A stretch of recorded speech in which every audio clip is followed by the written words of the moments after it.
infrastructure, they create a huge opportunity for the region, and they obviously require security and they require other elements. So with that, how do you see us speaking to the development banks as Caribbean? Well, of course, we're always looking for places to take the ships, and there is a capacity for cruise ships, specifically during the winter months when they come from other places over to the Caribbean. There is a capacity cap that is about to be reached, and Royal, I presume our competitors are doing the same thing, looking for different places. The trend for the last little while has been to go into private destinations where we are, I would say, to a large extent, almost always, we are with a partner in those. So therefore, there is an appetite to continue doing that in different places, and we constantly look for new places in the Caribbean, as well as over in Asia as well, where we are looking for it, to have it. So you asked about the appetite earlier here. We have a pretty big appetite. We're hungry. Andrew, you have this appetite from private investors, from development institutions. Obviously, we've highlighted gaps. Can you help us just to paint a picture of what good looks like based on your experience, both from the standpoint of attracting investment and also what an outcome might look like in the region if we were to get it right?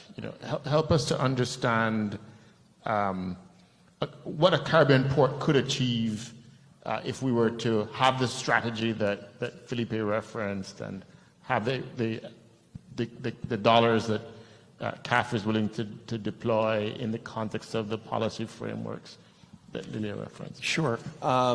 Again, not everything is of equal size. So there are larger ports and there are smaller ports and larger islands and more population and so forth. So that always comes into play with the Caribbean, and it really needs to be acknowledged as such. And I think this concept of being able to map and regionalize what we have in this place called the Caribbean or the Caribbean Basin, and begin to kind of make a sort of a multi-layer map in terms of what are people's roles. And sometimes it's going to be disappointing for some organizations or countries that are want to do more, but in reality, this is what they've got. They don't have a deep water port. They don't have enough people. Their objectives are just not realistic. So if I think about, and I thought a little bit about this, and there are quite a few ports in the Caribbean that have been very successful and are working hard today to grow their capacity and their services. And we can talk about Cologne, we can talk about Cartagena, we can talk about Kingston, but I wanted to look at one that I know fairly well, and I felt kind of encompasses a lot of the things that my customers or our investors would want to see in terms of what is happening, right? And that is Caucedo in the Dominican Republic. And it's an interesting port development because it involves DP World on the private side, a very well-established terminal operator.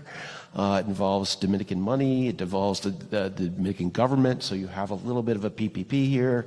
And that's, for me, is very interesting. They just announced that they're putting about $750 million in 2025 over the next few years. Did you restate the number? 750 million US. And that's to grow, their berthing areas and add cranes and automation and so forth. And they'll go from about 2.5 to 3.1 TEUs.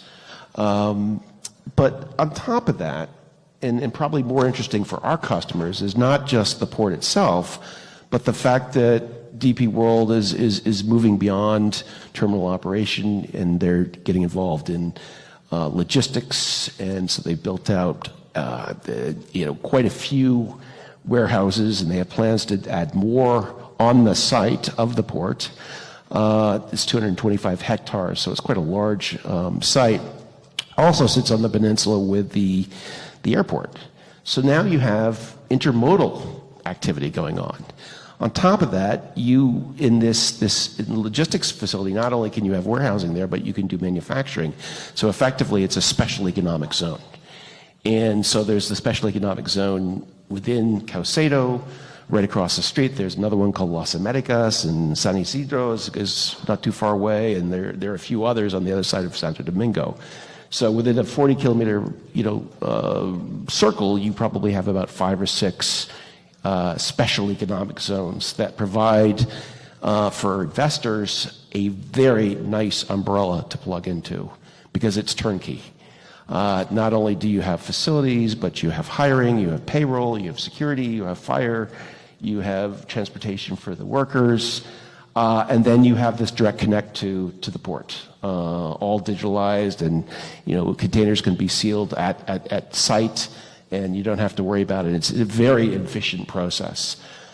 So for me, this is quite interesting. And the other thing that it brings up is you were probably on the call that we had a few months ago, and one of the comments that I really thought was a very good one, I can't remember who brought it up, maybe perhaps you raised it, but someone raised the concept of Gulf money for a fund to support port activities. And we're seeing an example here with DP World of Gulf money being put to work in a very nice growing operation. And I think the concept that was raised on the call was that there had been some folks talking with people from Qatar and Saudi, and I would think UAE would be involved as well, Kuwait, because it's another pool of money that is very involved in port activities, transportation, logistics, and in global growth. And as we see the world today, and we see these sort of pockets of influence, from China to the U.S. to Russia and so forth, they sort of sit in between. They're agnostic, and they have money. And so again, that's something I think from a greater sort of regional strategy we should look closely at, because we have examples like Caucedo where it's gone quite well. It was a beautiful answer. I, as a Jamaican, I don't know whether to be intimidated or motivated by the way you characterize. Going motivated? Yeah. Absolutely. Okay. Thank you for the advice. So I'm going to go with motivated, and then since I have this esteemed panel here, from the perspective of, let's take any Caribbean regional port authority, port owner, operator, public policy expert, emphasizing the maritime sector. In closing, I'm going to ask each of you, since we're going to go with motivated,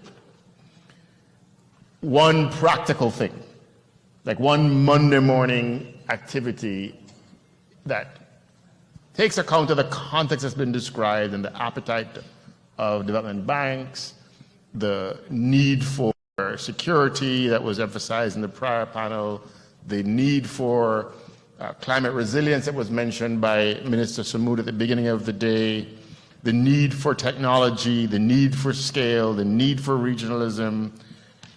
What's one practical Monday morning initiative that takes account of the way that financing can be structured and the availability of financing that can move the needle for more ports in the direction of what you described as good? So that's the question. One practical initiative. And I'll start with you, Lilia.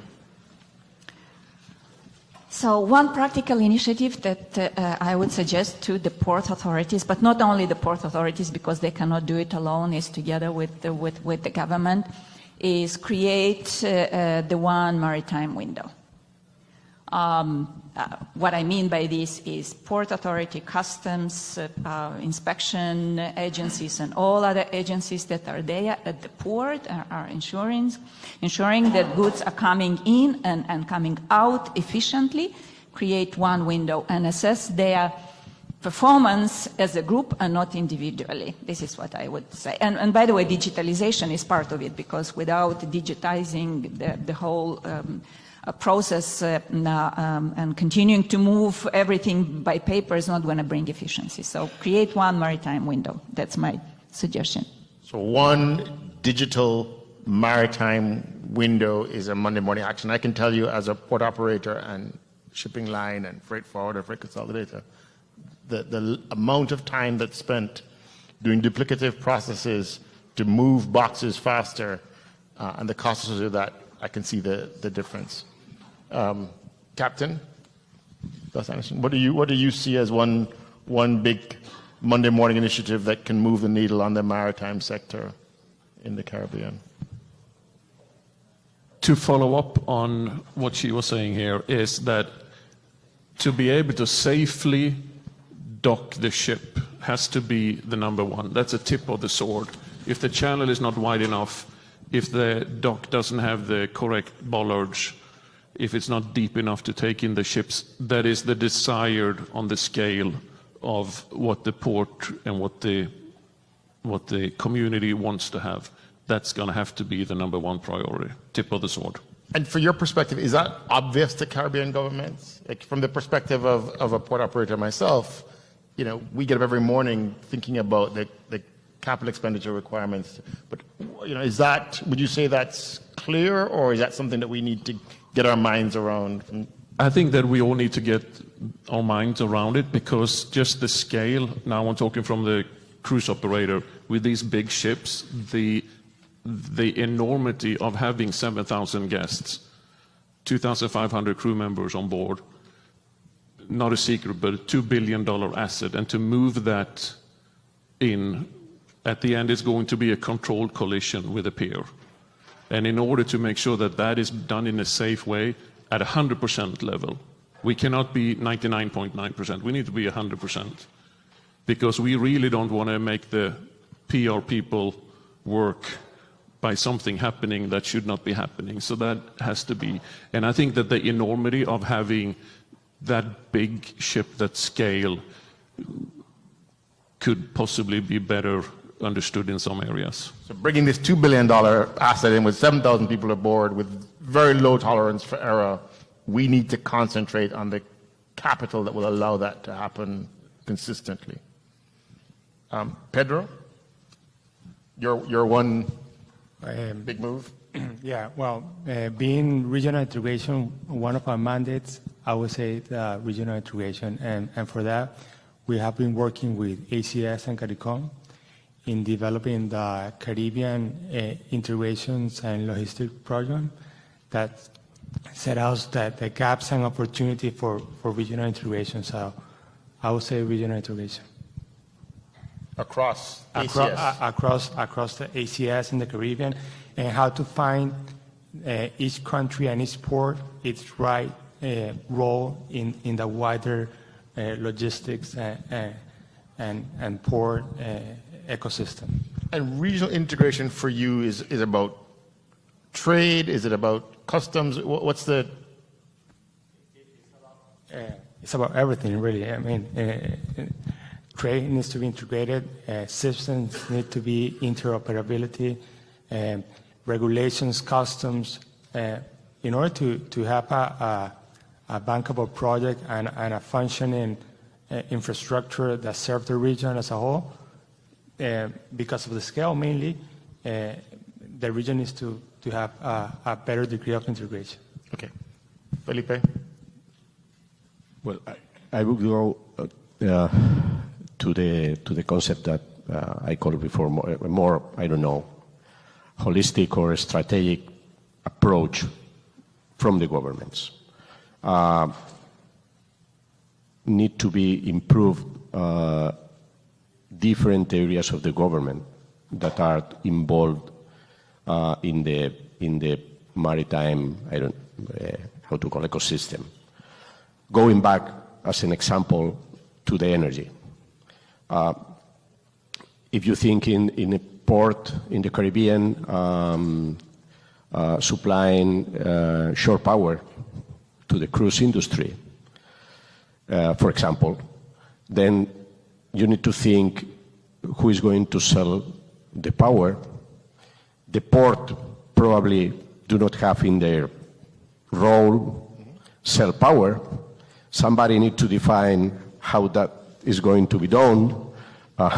More than the fact that somebody need to think how the energy is going to be produced, but then a lot of different regulations between different areas of the governments need to be put in the same table to define the plan and to define the plan to start quickly with all those regulations. You can think in, I don't know, in a country that perhaps can have energy, but then the port currently can't sell energy to the ships because it's not in the rules of the port. Then going back to that more holistic view, I think is key. Andrea, I'd like to give you the final word. You know, you've painted this picture of what good could look like. We've listed the single window and digital transformation. We've said, let's ensure that we have the infrastructure that can handle big ships with certainty, with consistency. We've said, let's regionally integrate it and get regionalism working, and let's have it backed up by a holistic strategy of government. You persuaded? Something I'm missing? How do we close out? I think it's the right way to look. But there's one tiny step in the beginning, and that is when you wake up at that Monday morning, look yourself in the mirror and say, do we know who we are, where we are, and what our roadmap is? And does that roadmap sync with regionalization, and whether it's whole of the Caribbean or sub-regions? That's the thing you have to ask yourself. Are we on the right track? Is this realistic? Is this too aspirational? And you have to ask yourself that every day. And of course, before you get into regional aspects, you must have your local stakeholders on board. So you all must be waking up on Monday morning at 7 a.m. and looking in the mirror and thinking the same thing. I can't do it alone, essentially, is what you're saying. Exactly. It's a team sport. And we got to know where we're going. Thank you. I really appreciate the insights, the time, the focus. I'd like to, we have quite a bit of additional and very relevant developments on this very topic. So I'd like to hand back the microphone and the panel to the Atlantic Council. But, you know, I just want to say thank you for all that you've done and for bringing us to this place. Much appreciated. Thank you.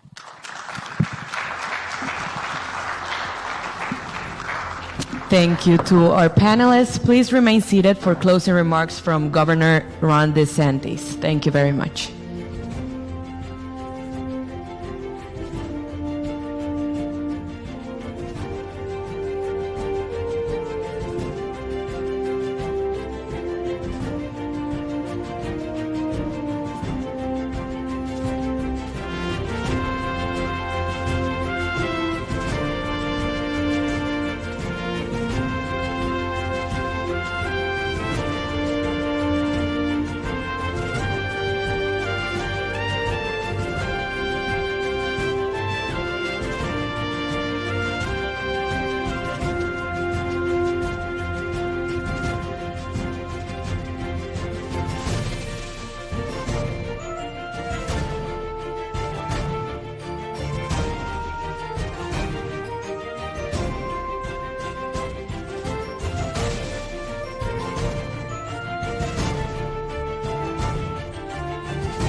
just going to pivot, but stay here so I can get the back. Perfect. Okay. Right here, if you could. And if it's okay, I'm going to record it for social media. So thank you so much. I'm like, this news broke, and I'm like, we're in a room of industry experts. Caribbean port operator. Yeah, that's great. I've learned a lot by your panel discussion about the need of capital improvements to scale and everything. I was like, wow, I just learned a lot about kind of the specific challenges and opportunities, for sure.